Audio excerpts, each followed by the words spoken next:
May 7th, 1 Samuel 1:1 through 1 Samuel 2:21.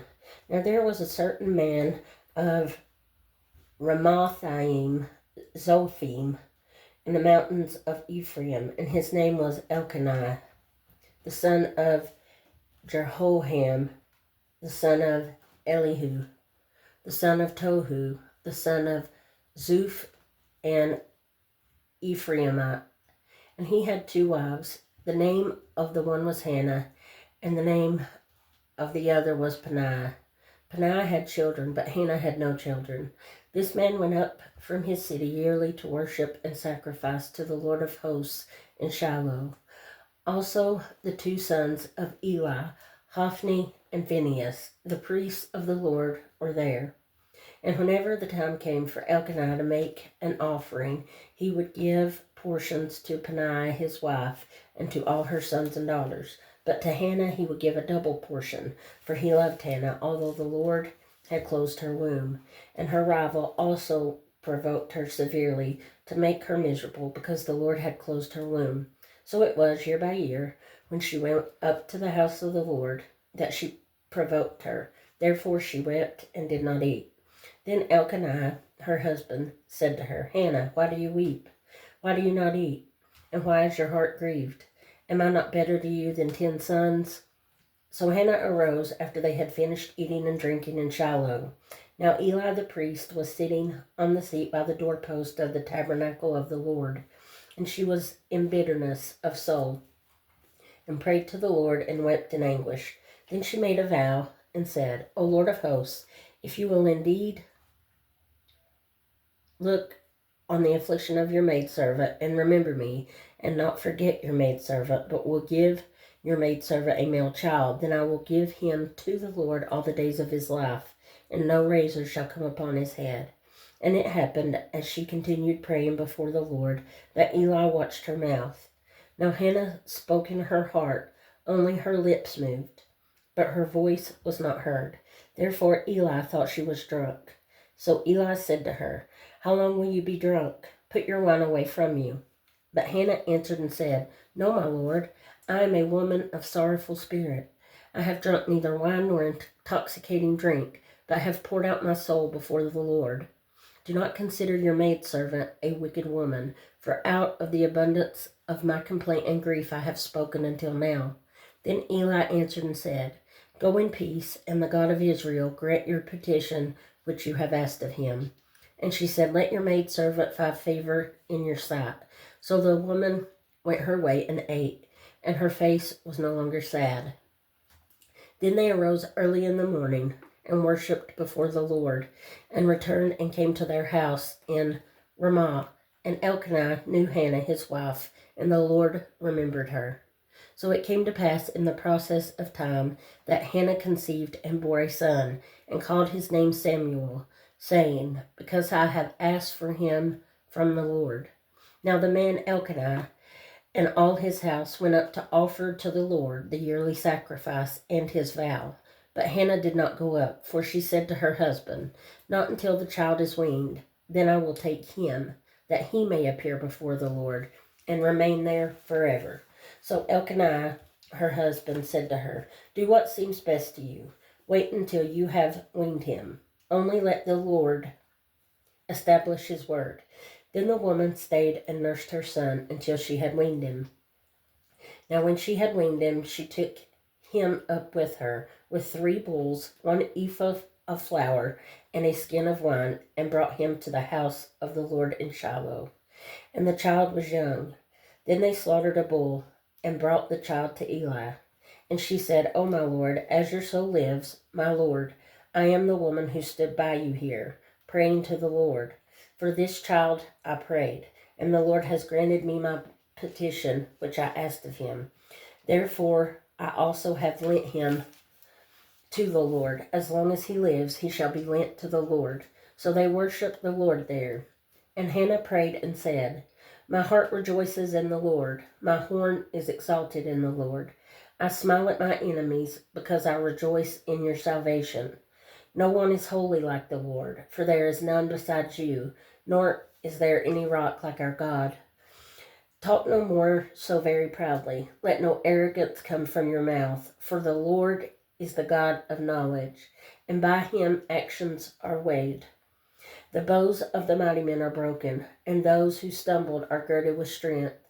Those who are full have hired themselves out for bread, and the hungry have ceased to hunger.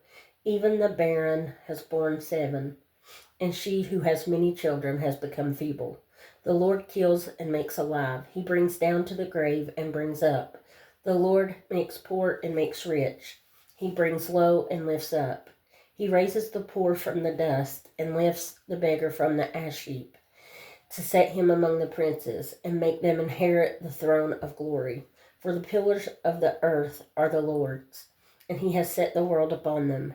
He will guard the feet of his saints, but the wicked shall be silent in darkness, for by strength no man shall prevail. The adversaries of the Lord shall be broken in pieces. From heaven he will thunder against them. The Lord will judge the ends of the earth. He will give strength to his king and exalt the horn of his anointed. Then Elkanah went to his house at Ramah. But the child ministered to the Lord before Eli the priest. Now the sons of Eli were corrupt. They did not know the Lord. And the priest's custom with the people was that when any man offered a sacrifice, the priest's servant would come with a 3-pronged flesh hook in his hand while the meat was boiling. Then he would thrust it into the pan or kettle or cauldron or pot, and the priest would take for himself all that the flesh hook brought up.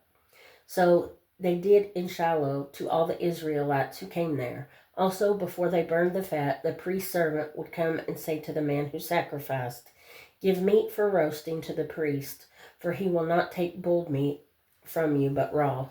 And if the man said to him, "They should really burn the fat first, then you may take as much as your heart desires," he would then answer him, "No, but you must give it now, and if not, I will take it by force." Therefore the sin of the young men was very great before the Lord, for men abhorred the offering of the Lord.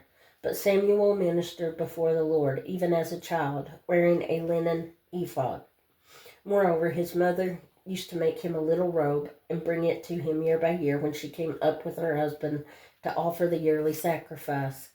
And Eli would bless Elkanah and his wife and say, "The Lord give you descendants from this woman for the loan that was given to the Lord." Then they would go to their own home. And the Lord visited Hannah, so that she conceived and bore 3 sons and 2 daughters. Meanwhile, the child Samuel grew before the Lord. John 5:1 through 23. After this, there was a feast of the Jews, and Jesus went up to Jerusalem. Now there is in Jerusalem by the sheep gate a pool, which is called in Hebrew Bethesda, having 5 porches. In these lay a great multitude of sick people, blind, lame, paralyzed, waiting for the moving of the water. For an angel went down at a certain time into the pool and stirred up the water. Then whoever stepped in first, after the stirring of the water, was made well of whatever disease he had. Now a certain man was there who had an infirmity 38 years. When Jesus saw him lying there, and knew that he had already been in that condition a long time, he said to him, "Do you want to be made well?" The sick man answered him, "Sir, I have no man to put me into the pool when the water is stirred up, but while I am coming, another steps down before me." Jesus said to him, "Rise, take up your bed and walk." And immediately the man was made well, took up his bed and walked. And that day was the Sabbath. The Jews therefore said to him who was cured, "It is the Sabbath. It is not lawful for you to carry your bed." He answered them, "He who made me well said to me, 'Take up your bed and walk.'" Then they asked him, "Who is the man who said to you, 'Take up your bed and walk'?" But the one who was healed did not know it was, for Jesus had withdrawn, a multitude being in that place. Afterward Jesus found him in the temple and said to him, "See, you have been made well. Sin no more, lest a worse thing come upon you." The man departed and told the Jews that it was Jesus who had made him well. For the reason the Jews persecuted Jesus and sought to kill him, because he had done these things on the Sabbath. But Jesus answered them, My Father has been working until now, and I have been working. Therefore the Jews sought all the more to kill him, because he not only broke the Sabbath, but also said that God was his Father, making himself equal with God. Then Jesus answered and said to them, Most assuredly I say to you, the Son can do nothing of himself, but what he sees the Father do. For whatever he does, the Son also does in like manner. For the Father loves the Son, and shows him all things that himself does. And he will show him greater works than these, that you may marvel. For as the Father raises the dead and gives life to them, even so the Son gives life to whom he will. For the Father judges no one, but has committed all judgment to the Son, that all honor the Son just as they honor the Father. He who does not honor the Son does not honor the Father who sent him. Psalm 105, 37 through 45.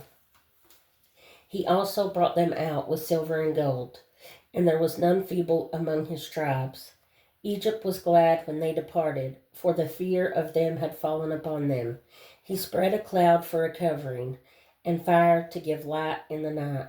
The people asked, and he brought quail, and satisfied them with the bread of heaven. He opened the rock, and water gushed out.